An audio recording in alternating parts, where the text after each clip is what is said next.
माझ्या पाठीशी सातत्यानं खंबीरपणे उभे राहतात पितृतुल्य आदरणीय दादासाहेब पाटकरांचे या ठिकाणी आणि आमचे शाहू फाउंडेशनचे अध्यक्ष आहेत।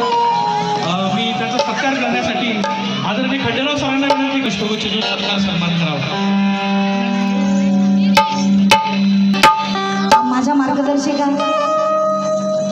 आणि आई बहीण सगळ्याच आहेत त्यांच्यामध्ये, त्यांनी मला वेळोवेळी मार्गदर्शन केलं त्याबद्दल मॅडमचा आभार। आज ते या कार्यक्रमाला उपस्थित आहेत हे माझं भाग्य तर म्हणत नाही मी, कारण मीच भाग्यशाली आहे त्याच्यामुळे।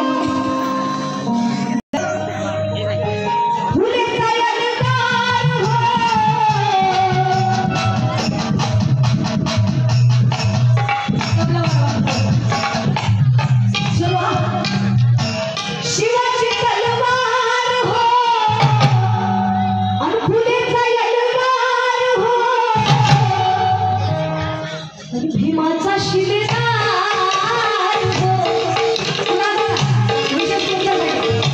भीमाचा शिलेदार भीमाचा शिलेदार अधिक्रांती अंधार हो।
वंचितांची वरात आहे